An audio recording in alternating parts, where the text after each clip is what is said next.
The Joe Rogan Experience. Are gyms open out here? Yes. Okay. Yeah, you can work out. You definitely can't. You can go to jiu-jitsu. People in LA haven't been able to work out since the original thing. It's gonna be over a year. They're treating everybody like babies. This is what it is, man. They're treating everybody like you're not allowed to make your own decisions, including business owners that have spent a ton of money opening up these outdoor cafes and outdoor restaurants, and then they don't even supply any science. There's not even they are essentially autocrats, right? They're a dictator. They come in, they tell you what they're going to close, what they're not going to close. They don't have to show. There's an overwhelming body of evidence that shows that all this is spreading from yoga studios. We have to stop yoga. Right. And even then, it'd be like, okay, inside yoga's bad, but what about park yoga? Is that okay? Is it okay to do parking lot yoga? Like, there's no data. So you have these people that are idiots. They're so dumb they keep getting busted going on vacation when they're telling everybody to stay home. Yeah. The mayor of Austin told people it's not time to relax while he was in Cabo. you know how crazy that is? To go to Cabo and be in a condo in Cabo and go, listen, we can't relax. Like, don't travel. Stay away from people. All right. Take care. Sets off his phone. Da, da, da, da. They're partying. Gavin Newsom eating fucking dinner at a fancy restaurant in Napa with his friend. No social distancing, no masks, right on top of each other, doors closed, indoors. There's a roof, there's a door shut, there's a glass window. I mean, maybe there was like a part of that door where you could open up and you can go outside. That's not indoors, bitch. Yeah. Or that's not outdoors. Outdoors is no roof over your head. You don't have a fucking chandelier outdoors. Outdoors, you see sky. Right. That's outdoors, you fuck. Yeah. You can't have a roof and a chandelier and say I'm eating outdoors. That's a lie. Yeah. You're lying. But look out the window. Yeah. Bro, the fucking mayor of Chicago, same thing. Gets busted getting her hair cut. These people are gross. Yeah. They're gross. They keep getting busted doing the things they're trying to tell people not to do. And I don't know why they don't think they're going to get caught. They keep getting caught. It's crazy. I don't understand it. I don't understand it. There's got to be a better way to do this that allows people to keep their businesses open, stay healthy, go outside. I eat 100% of my meals out. I have a weird, lifestyle. I don't eat at home. And we made friends with some of these people these past few months. I found some new restaurants and things like that. And once you make friends with them and you talk to them a bit, they end up sharing with you like, oh yeah, this, but we're really struggling. We're on our last leg. My father, who owned a restaurant for 30 years, closed it in June. It's already some other like corporate janky. Someone tagged me in a picture Your the other dad day. in Ohio? Yeah. Wow. Yeah, closed his Italian restaurant. How long did he own that restaurant for? Almost 30 years. It was his entire life. He would hang out with people at the bar until 1, 2, 3 a.m. And he would start making the sauce and stuff at 5 or 6. He would sleep for a few hours and then start another day of his entire everything was that. And I have to check on him, see how he's doing. But I can't imagine him doing anything else. I always assumed he was going to do that absolutely forever. But this is the story for almost all restaurant owners, man. They just don't have that. They're more like comedians or artists or something. Like they spend the money that they make. It's sort of just a different, you take care of so many people you sort of want to be taken care of. So they like vacationing and they like doing this and they like doing that. So many of them, and it costs a lot of money. And for a lot of restaurant owners, it almost is like an art form, or almost like a source of entertainment too, because you're not just providing a delicious meal. You're also giving them a nice environment. You're welcoming them. Hospitality is a big part of it. And so many of these places, we found this one place driving around one night. We drove by this Italian restaurant. We were starving and like everything was closed. It was like a Wednesday at 9, right? It was a long shot. We drove by this one place and we ended up, the kid worked there, was the grandson, the grandfather's the owner, the grandma's inside answering the phone, unloading wine or whatever. Like you would see her if you use the restroom. My point is like he he was honest. You know, they're just open people. Like, yeah, we bought these heat lamps. You know, this is crazy. What do we have to do? It's like it was an alleyway. And I know for a fact, even though he didn't say it, that they just weren't having a good year, to say the least.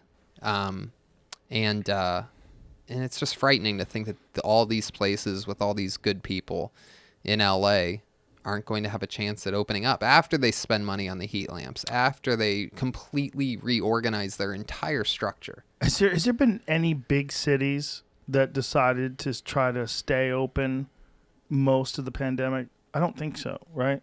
I don't think there's any big cities that are run by Republicans, are there?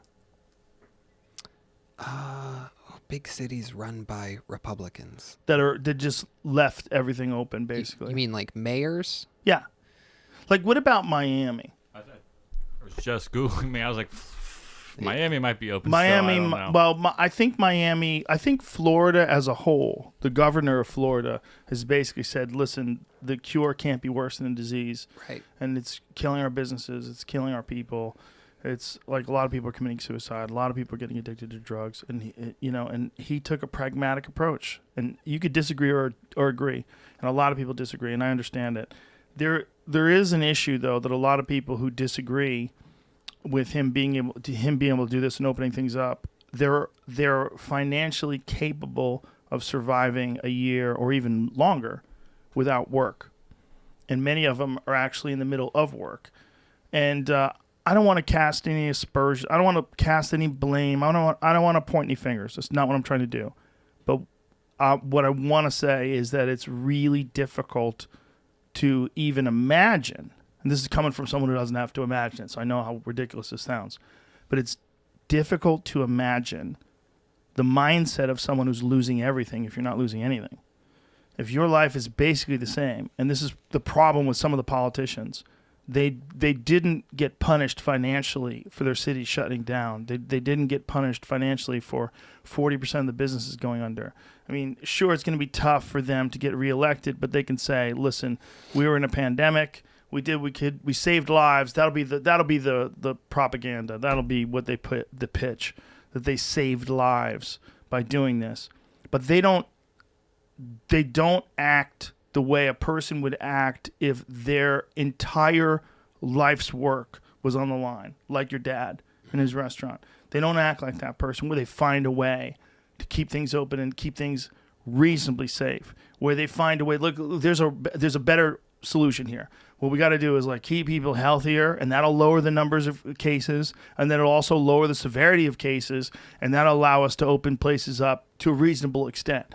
How about we do this? How about we do that? How about what is there a better way to protect people than fucking handkerchiefs? What's better, handkerchiefs or N95 masks? Can we just get everybody an N95 mask? It seems like that's a better way to go. Those fucking things, nothing gets through those. But handkerchiefs, you could blow. You ever see there's demonstrations people do with a handkerchief and a mask, as a mask rather, and they light a lighter and go and blow the lighter out. And then they do the same thing with a cloth mask, a little more difficult. Then they go to an N95 mask and nothing happens. Right. Nothing. It doesn't get out. So that thing acts as, supposedly, some sort of a filter to keep most of the viral load or whatever. I don't know. I don't know how it works. But when you look at the effectiveness of that mask, let's say that if everybody had to wear an N95 mask, it cut infections down X amount %. Let's do that. And if you're talking about coronavirus, in LA, they were saying 3%. I think it was 3.1% was coming from restaurants. What if those people were wearing N95 masks? Would that drop that 3.1 down to nothing? Would it be 1? Is 1 acceptable? Where people can keep their fucking living? You got to look at these people. First of all, you got to look. Government's never been able to tell you can't work. This is unprecedented. This is completely new shit. Government has never been able to tell, everyone in an industry. I'm in the indoor dining industry. Everyone in your industry can't work. Government has never had that kind of power. Government has never, ever in the history of the United States of America had the power to shut all the gyms down. So you can't, hey, all you healthy studs and studettes and studexes, you can't go work out. It's not up to you. It's not the people who own that business. Sorry, I know you've worked your whole life. Maybe you did construction for 15 years and saved up half your pay and put it all away with this dream of one day opening up this amazing gym and making your living off your own business you created yourself in the community that you live in. But no, the government knows better than you, and they get to decide whether or not you can work. They get to decide whether or not you take chances, whether or not you feel like you've adequately protected yourself from the virus, whether you test enough. They get to decide. And a curfew. The psychological effect of knowing, and by the way, they're not enforcing it. The cops aren't pulling you over and going, what are you doing? But they don't need to. The fact that you know that you're supposed to have a 10 p.m.? Dude, you know what they should do? They should have a loud siren that plays throughout the city at 10 p.m. Just to freak you out like War of Worlds style. But I'm telling you, when we went from... You imagine? Tornado sirens in Ohio and Yes. places where they have that, they could just crank Just that like up. that, Yeah. like a tornado siren. When we went from Texas back to California, it was like being on vacation and then going to boarding school. Psychologically, it was like that. It didn't, there was no one enforcing the rules. Boarding school. It's more like juvenile detention. Yeah. Yeah, you're going to a shitty boarding school. Except juvenile detention, at least they feed you more. And you're with a bunch of other fuck-ups. You get to have a good time. Yeah. Catch new episodes of the Joe Rogan Experience for free only on Spotify. Watch back catalog JRE videos on Spotify, including clips. Easily, seamlessly switch between video and audio experience. On Spotify, you can listen to the JRE in the background while using other apps and can download episodes to save on data cost, all for free. Spotify is absolutely free. You don't have to have a premium account to watch new JRE episodes. You just need to search for the JRE on your Spotify app. Go to Spotify now to get this full episode of the Joe Rogan Experience.